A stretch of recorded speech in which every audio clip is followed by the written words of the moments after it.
सभी को नमस्कार।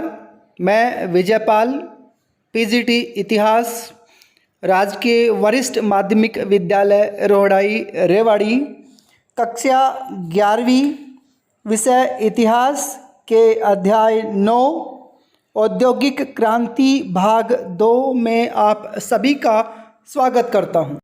पाठ के उद्देश्य। प्यारे बच्चों, पाठ के उद्देश्य इस प्रकार हैं। पहला, औद्योगिक क्रांति कब, कहाँ और कैसे हुई।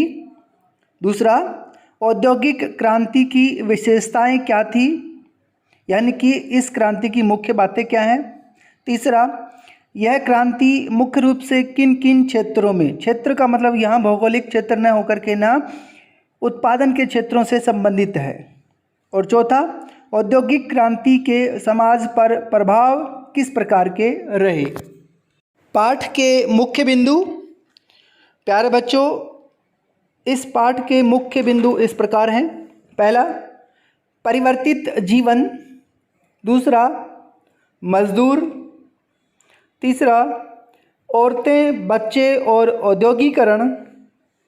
चौथा, विरोध आंदोलन। पांचवा, कानूनों के जरिए सुधार। और छठा, औद्योगिक क्रांति के विषय में तर्क वितर्क। इस वीडियो में हमें इन सभी बिंदुओं पर विचार करना है। तो शुरू करते हैं एक एक करके सभी के बारे में। परिवर्तित जीवन। इस बिंदु में हमें ये देखना है कि जो आविष्कार औद्योगिक क्रांति के दौरान हुए हैं, उन आविष्कारों की वजह से लोगों की ज़िंदगी में किस प्रकार का परिवर्तन आया। यहाँ लोगों का मतलब दोनों प्रकार के लोग, उच्च वर्ग, अमीर वर्ग यानी पूंजीपति लोग हैं, उनके जीवन में किस प्रकार का परिवर्तन, और आम लोग जो मजदूर के रूप में इन फैक्ट्रीज में, कारखानों में काम करते हैं, इनके जीवन में किस प्रकार का परिवर्तन आता है। पूंजीपति लोगों ने जोखिम उठाकर के ना उद्योग धंधाओं में इस उम्मीद के साथ पूंजी निवेश किया कि उन्हें मुनाफा होगा, और उन्हें कई गुना मुनाफा हुआ भी। लेकिन जब हम दूसरे लोगों की बात करते हैं, यानी मजदूरों की बात करते हैं या इनमें काम करने वाले लोगों की बात करते हैं, तो उनके जीवन में बहुत अंतर या बहुत बदलाव हमें देखने को मिलता है। उदाहरण के लिए, उनके परिवार टूट गए क्योंकि गांव छोड़ के उनको शहर में जाना पड़ा, और शहर में चूँकि कमाई बहुत कम थी, इसलिए आधा परिवार, महिलाएं और बच्चे गांव में ही रह गए और पुरुष शहर में जाकर के ना काम करने लग गए। बहुत से लोग गांव को छोड़कर पूरी तरह से शहर में चले गए, उनके पते बदल गए। उनके बुरी हालत में या बुरी परिस्थितियों में, जहां किसी प्रकार की साफ सफाई या रहने की कोई व्यवस्था नहीं थी, ना शुद्ध हवा थी, इस तरह उनका जीवन एक प्रकार से नरकमय होता चला गया। दूसरी ओर धनवान लोग नगरों को छोड़ करके ना आसपास के उपनगरों में साफ सुथरे मकान बना करके रहने लगे, जहाँ की हवा स्वच्छ थी, पीने का पानी भी साफ और सुरक्षित था। यानी कि ज़रूरत के हिसाब से दोनों लोगों ने, चाहे वो अमीर हो या गरीब हो, अपने रहने की जगह को बदल लिया। मजदूर। प्यारे बच्चों, हमारे वीडियो का ये दूसरा बिंदु है। इसमें हमें ये देखना है कि मज़दूरों का जीवन किस प्रकार का है और किस प्रकार का परिस्थितियाँ उन्हें रहने के लिए मिली हैं। उदाहरण के लिए 1842 में एक सर्वेक्षण किया गया था, जिससे ये पता चलता है कि मज़दूर जिनका जीवन या औसत जीवन है, वो शहर में रहने वाले दूसरे किसी भी सामाजिक समूह से काफ़ी कम था। उदाहरण के लिए, बर्मिंघम में उनका औसत जीवन 15 वर्ष, मैनचेस्टर में 17 वर्ष, डर्बी में 21 वर्ष है। यानी कि वे लोग जो गांव से शहर में आकर के रह रहे हैं, वो बहुत जल्दी ही मर जाते थे। क्यों? क्योंकि उन्हें कठिन परिस्थितियों में या मुश्किलों में काम करना पड़ता था। वहाँ पैदा होने वाले बच्चों में से आधे तो 5 साल की आयु प्राप्त करने से पहले ही मर जाते थे, और जो बच्चे पैदा भी होते थे उनमें भी अनेक प्रकार की बीमारियां हैं। अगर मौतों की कारणों को देखें तो अधिकतर मौतें उन महामारियों के कारण होती थी जो जल प्रदूषण जैसे हैजा या टाइफाइड से, या वायु प्रदूषण से जैसे क्षय रोग यानी कि टीबी, इन सामान्य बीमारियों से उनकी मृत्यु होती थी। उदाहरण के लिए 1832 में हैजे का भीषण प्रकोप हुआ जिसमें 31,000 से अधिक लोग मर गए। इन सब उदाहरणों से हमें ये बात समझ में आती है कि मज़दूरों की बीमारियों के निदान या उनके उपचार के बारे में ना तो अधिकारियों को कोई जानकारी थी, ना ही चिकित्सकों के पास इनका कोई पर्याप्त व्यवस्था थी। औरतें, बच्चे और औद्योगिकरण। डियर स्टूडेंट्स, हमारे पाठ का ये तीसरा बिंदु है जिसमें हमें बच्चों और औरतों का औद्योगिकरण में किस प्रकार का योगदान है या इनकी क्या भूमिका है, इसमें हमें बात करनी है। हालांकि हम प्राचीन समय से देखते हैं कि ग्रामीण क्षेत्र में स्त्रियां और बच्चे घर और के खेत के कामों में लगे रहते थे, लेकिन वहाँ उनका जो जीवन है वो इतना कठोर नहीं है या कठिन परिस्थितियों वाला नहीं है। वहाँ पे उनके रहने के लिए शुद्ध हवा और स्वच्छ पानी आसानी से मिल जाता था, इसलिए उनको किसी प्रकार की कोई बीमारी या अन्य दिक्कतें नहीं होती थी। लेकिन कारखानों में काम करना बिल्कुल अलग तरह का होता था। वहाँ लगातार कई घंटों तक एक ही तरह का काम कठोर अनुशासन और तरह तरह के दंड की भयानक परिस्थितियों में करवाया जाता है। चूँकि मज़दूरों की जो आमदनी है वो काफ़ी कम होती थी और अकेले से घर का खर्च नहीं चल पाता था, इसलिए पूरा परिवार यानी कि औरतें और बच्चों को भी काम करना पड़ता था। जो जो मशीनों का इस्तेमाल बढ़ता गया, मज़दूरों की ज़रूरत कम होती चलेगी, इसलिए उद्योगपति हैं वो पुरुषों की बजाय औरतों और बच्चों से काम करवाना अधिक पसंद करते थे। एक तो उनको मजदूरी कम देनी होती थी और दूसरा वो काम की परिस्थितियों के बारे में शिकायत नहीं करते थे। सूती कपड़ा उद्योगों में महिलाओं और बच्चों से काम करवाना उद्योगपतियों के लिए हमेशा फ़ायदेमंद होता था, कारण स्त्रियां धैर्यपूर्ण तरीके से हर काम को आसानी से कर लेती थी और वो शिकायतें भी नहीं करती थी। दूसरी ओर बच्चों की कदकाठी इस प्रकार की होती थी कि वो मशीनों के बीच में से आसानी से निकल जाते थे या उनके हाथों की जो नरम उंगलियां हैं वो आसानी से मशीनों के बीच में से अच्छे से काम कर लेती थी। लेकिन बच्चों से कई घंटों तक काम लिया जाता था, यहाँ तक कि उन्हें रविवार को भी मशीनों को साफ सफाई के लिए आना पड़ता था। परिणाम स्वरूप उन्हें ताज़ा हवा खाने का कभी मौका नहीं मिला और ना ही उनका व्यायाम हो पाता था। कई बार तो बच्चों के बाल मशीनों में फंस जाते थे या और उनके हाथ कुचल जाते थे। कहने का मतलब अक्सर उनके साथ दुर्घटनाएं होती रहती थी। कोयले की खानें भी काम करने के लिहाज से बहुत खतरनाक होती थी। खानों की छतें अक्सर धंस जाती थी या वहाँ पे विस्फोट हो जाता था। चोटें लगना वहाँ पे आम बात थी। लेकिन कोयले के जो मालिक हैं वो खान के बिल्कुल आखिरी छोर तक जाने का, क्योंकि बड़ा मार्ग नहीं होता था, इसलिए वहाँ पे बच्चों को आसानी से भेज देते थे या वहाँ से कोयला उठाने के लिए बच्चों का इस्तेमाल करते थे, उनकी पीठ पर उनको लाद के लेके आते थे। कारखानों के मालिक बच्चों से काम करवाना ज़रूरी मानते थे, क्योंकि उनका मानना था कि वो जल्दी से अच्छे तरीके से काम करना सीख लेंगे और बड़े होकर के ना अच्छे फैक्ट्री मजदूर के रूप में काम कर पाएंगे। इसलिए आधे से ज़्यादा बच्चों को 10 साल की उम्र में या उससे आसपास की उम्र में काम करवाना शुरू करवा दिया जाता था। दूसरी ओर स्त्रियों को मजदूरी मिलने से न केवल वित्तीय स्वतंत्रता यानी आर्थिक रूप से आज़ादी मिली, बल्कि उनके आत्मसम्मान में भी बढ़ोतरी हुई।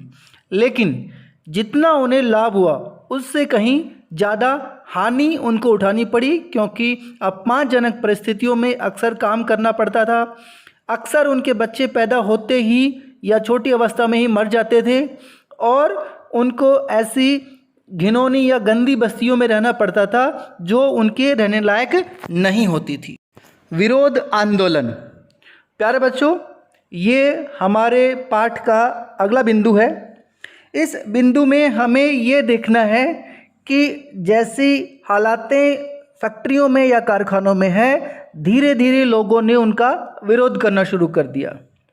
आप लोग जानते हैं कि औद्योगिकरण का जो शुरुआती चरण है, लगभग ये वो समय है जब फ्रांसीसी क्रांति हो रही है। और फ्रांसीसी क्रांति में स्वतंत्रता, समानता और भाईचारा, इस तरह के नारों के साथ आंदोलन किया गया और इन आंदोलनों ने मजदूरों को भी विरोध करने के लिए प्रेरित किया। लोगों के द्वारा विरोध आंदोलन करने के अनेक कारण हैं। जैसे इंग्लैंड और फ्रांस के साथ लंबे समय तक, यानी कि 1792 से 1815 तक युद्ध चलता रहा और युद्ध की हालात में व्यापार छिन्न भिन्न हो गया। फैक्ट्रियों को मजबूरन बंद करना पड़ा, लोगों को बेरोजगार होना पड़ा और रोटी और मांस जैसी आम ज़रूरत की चीज़ें हैं, उनकी कीमतें बहुत ज़्यादा बढ़ गई। दूसरी ओर उनकी मजदूरी कम होती चली गई। परिणाम स्वरूप लोगों को विरोध करने के लिए मजबूर होना पड़ा। लोगों के द्वारा विरोध करने का एक कारण पुराना भ्रष्टाचार है, यानी कि ओल्ड करप्शन है, जिसमें लोग राजतंत्र और संसद का विरोध करते हैं। पुराना भ्रष्टाचार शब्द राजतंत्र और संसद के लिए अक्सर इस्तेमाल किया जाता था, क्योंकि संसद में जो अधिकतर सदस्य थे वो या तो भूस्वामी, उत्पादक या पेशेवर लोग थे। ये लोग कामगारों को, यानी कि मजदूरों को वोट का अधिकार दिए जाने के खिलाफ थे और संसद के द्वारा ऐसे कानून बनाते थे जिससे मजदूरों पर ज़्यादा नियंत्रण रखा जा सके। जैसे जैसे मजदूरों की संख्या शहरों में या कारखानों में बढ़ती गई, वैसे वैसे वो अपने गुस्से और निराशा को हर तरह से प्रकट करने लगे। उदाहरण के लिए 1790 के दशक में पूरे देश में ब्रेड या खाने के लिए दंगे होने लगे, क्योंकि ब्रेड लोगों का मुख्य आहार था और उसके बिना उनका जीवन मुश्किलों में पड़ जाता था। कारण ये था कि मुनाफाखोरों ने भंडार करके ना ब्रेड पे कब्जा कर लिया था और आम आदमी के लिए ऊंची कीमतों में वो लोग बेचते थे। खास करके ना बुरे वर्ष में या युद्ध के वर्ष में, जैसे 1795 में इस तरह के बार बार दंगे हुए और ये दंगों का सिलसिला 1840 के दशक तक चलता रहा। आंदोलनों का एक कारण चकबंदी या बाड़ाबंदी है। जैसे कि आप लोग पहले देख चुके हैं, बाड़ाबंदी की वजह से जो गरीब आदमी है या छोटे किसान हैं, उनका जीवन मुश्किल में पड़ जाता था, क्योंकि जो कॉमन लैंड थी उससे वो अपने और अपने पशुओं के लिए खाने का व्यवस्था कर लेते थे। लेकिन जब ये कॉमन लैंड मज़दूरों से छीन करके ना ये पूंजीपतियों के हाथ में चलेगी, तो गांव में रहना उनके लिए काफ़ी मुश्किल भरा होने लगा था। जब मशीनों का ज़्यादा इस्तेमाल होने लगा, विशेष करके ना कपड़ा उद्योग में, तो मज़दूरों ने या बुनकरों ने उन मशीनों पर हमले करने शुरू कर दिए। उदाहरण के लिए जो पावर लूम है, उन पर तोड़फोड़ की गई। इसी तरह जो ऊन कतरने वाली मशीनें हैं, शीयरिंग फ्रेम है, उन पर भी ऊन कतरने वालों ने हमले किए। इसी तरह खेतों में काम करने वाले मजदूर थे, उन्होंने थ्रेसिंग मशीनों पर हमले किए और ये दंगे बाद के समय तक भी, यानी कि 1830 के दशक तक भी चलते रहे। कारण ये था कि इन मज़दूरों को ऐसा लगता था कि इन्हीं मशीनों के कारण ही उनका रोज़गार छिन रहा है और वो बेरोज़गार हो रहे हैं। यदि ये मशीनें ही नहीं रहेंगी तो उद्योगपति मजबूर होकर के उन्हीं को ही काम पे रखने के लिए मजबूर हो जाएंगे। मशीनों के तोड़फोड़ के विपरीत जनरल नेड लुड के नेतृत्व में लुडिज़म नामक एक अलग तरीके का आंदोलन चलाया गया 1811 से 1817 के बीच।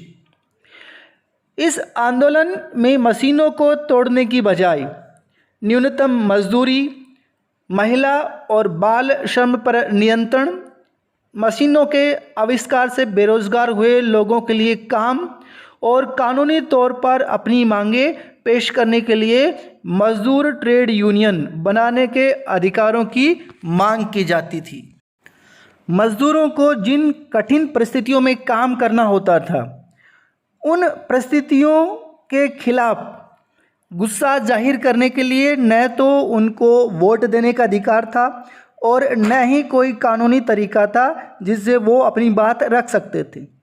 इसलिए अगस्त 1819 में 80,000 लोग अपने लोकतांत्रिक अधिकारों अर्थात राजनीतिक संगठन बनाने, सार्वजनिक सभाएं करने, प्रेस की स्वतंत्रता के अधिकारों की मांग करने के लिए मैनचेस्टर में सेंट पीटर्स नामक मैदान में शांतिपूर्वक इकट्ठे हुए, लेकिन उनका बर्बरतापूर्वक दमन कर दिया गया। इसे पीटरलू के नरसंहार के नाम से जाना जाता है। कानूनों के जरिए सुधार। प्यारे बच्चों, हमारे पाठ का ये अगला बिंदु है। इस बिंदु में हम ये देखेंगे कि जब लोगों के विरोध आंदोलन बढ़ते जा रहे थे तो संसद पर यानी कि सरकार पर बहुत ज़्यादा दबाव बनता जा रहा था कि वो महिलाओं और बच्चों या पुरुषों के लिए कानून बनाए। कानून बनाए गए, लेकिन हर कानून में कोई ना कोई कमी रह जाती थी जिससे वो कानून पूरी तरह से कामयाब नहीं रह पाता था।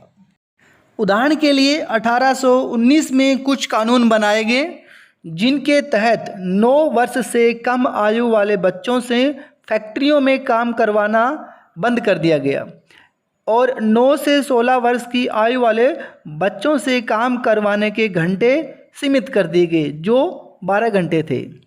लेकिन इस कानून की सबसे बड़ी कमी ये है कि इसे लागू करने की कोई ठीक व्यवस्था नहीं की गई, जिससे ये कानून कोई मतलब का नहीं रह गया था। जब लोगों का विरोध बढ़ता गया तो 1833 में एक अलग कानून बनाया गया जिसके द्वारा 9 वर्ष से कम आयु वाले बच्चों को केवल रेशम की फैक्ट्रियों में काम करने की अनुमति दी गई। इससे बड़े बच्चों के काम के घंटे सीमित कर दिए गए। हालांकि फैक्ट्री निरीक्षकों की व्यवस्था जरूर की गई थी, लेकिन उनके पास इतना कम वेतन था कि उनको जल्दी ही पूंजीपतियों के द्वारा रिश्वत या दबाव देकर के ना अपने हिसाब से रिपोर्ट बनवा ली जाती थी। लंबे संघर्ष के बाद 1847 में लगभग 30 सालों के संघर्ष के बाद 10 घंटा विधेयक पारित किया गया। इस कानून ने स्त्रियों और युवकों के काम के घंटे सीमित कर दिए और पुरुष श्रमिकों के लिए 10 घंटे का दिन निश्चित किया गया। ये सभी कानून कपड़ा उद्योगों पर लागू होते थे, खनन उद्योगों पर लागू नहीं होते थे। इसलिए 1842 में खान आयोग ने ये उजागर किया कि खानों में काम करने की परिस्थितियाँ पहले से भी ज़्यादा खराब होती जा रही है। उदाहरण के लिए यहाँ पर बच्चों से काम करवाना एक आम बात थी। 1842 के खान और कोयला खान अधिनियम ने 10 वर्ष से कम आयु के बच्चों और स्त्रियों से खानों में नीचे काम करने पर रोक लगा दी। 1847 के फील्डर्स फैक्ट्री कानून ने 18 साल से कम उम्र के बच्चों और स्त्रियों से 10 घंटे प्रतिदिन से अधिक काम न लिए जाने की व्यवस्था कर दी। हालांकि इन कानूनों से कुछ सुधार हमें दिखाई देता है, लेकिन अंततः मजदूरों की ज़िंदगी हमेशा ही खतरनाक परिस्थितियों की रही है। औद्योगिक क्रांति के विषय में तर्क वितर्क। प्यारे बच्चों, इस बिंदु में हमें ये देखना है कि जो परिवर्तन 18वीं और 19वीं शताब्दी में इंग्लैंड में औद्योगिक क्षेत्र में देखने को मिलते हैं, क्या उन परिवर्तनों को क्रांति का नाम देना सही है या वो सामान्य प्रकार के परिवर्तन थे। उदाहरण के लिए 19वीं शताब्दी शुरू होने के काफ़ी समय बाद तक भी इंग्लैंड के बड़े बड़े क्षेत्रों में कोई फैक्ट्री या खाने नहीं थी। इसलिए औद्योगिक क्रांति शब्द अनुपयुक्त यानी कि सही नहीं समझा जाता है। इंग्लैंड में जो परिवर्तन देखने को मिलते हैं वो क्षेत्रीय तरीके से ही है, जो मुख्य रूप से मैनचेस्टर, बर्मिंघम या न्यूकासल नगरों के आसपास ही दिखाई देते हैं, न कि पूर्ण देश में या सारे देश में।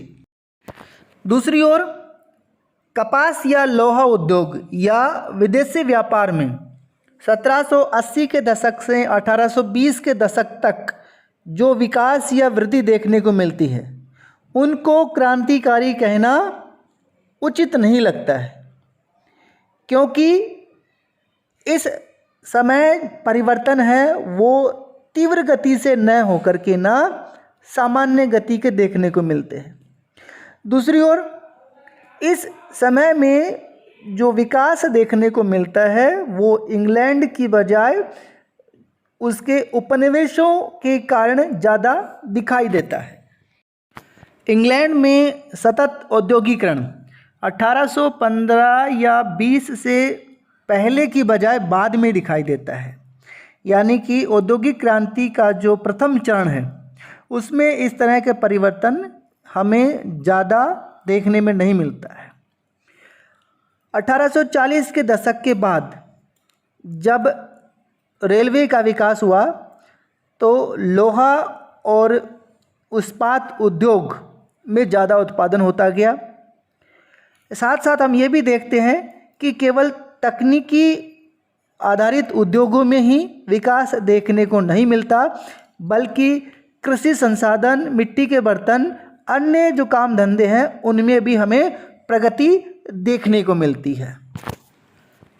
इंग्लैंड में 1800 पहले की बजाय बाद में तेज़ी से विकास हुआ, ऐसा क्यों?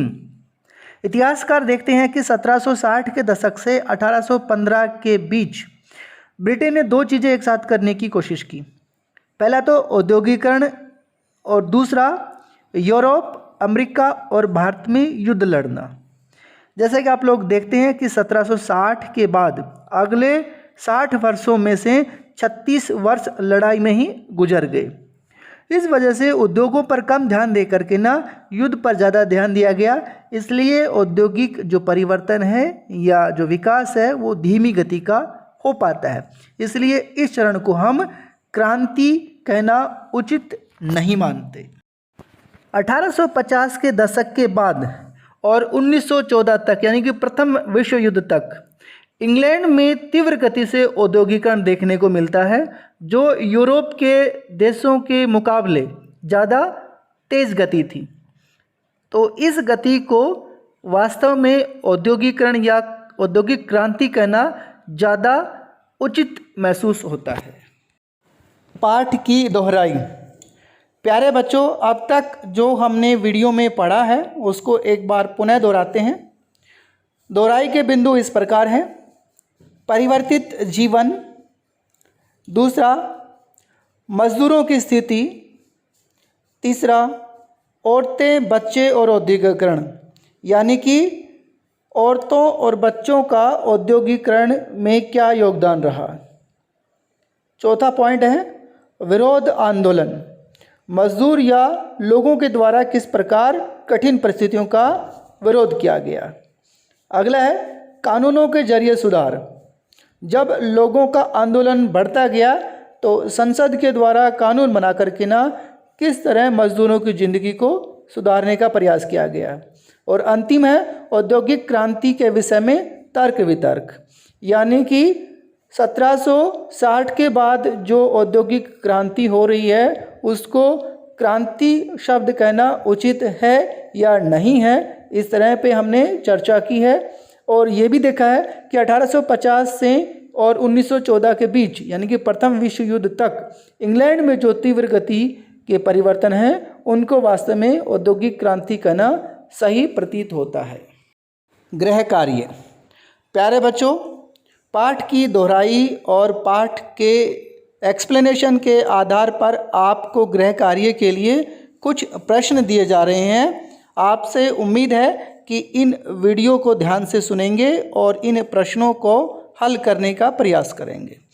पहला प्रश्न है, औद्योगिक क्रांति ने लोगों के जीवन में किस प्रकार के बदलाव किए?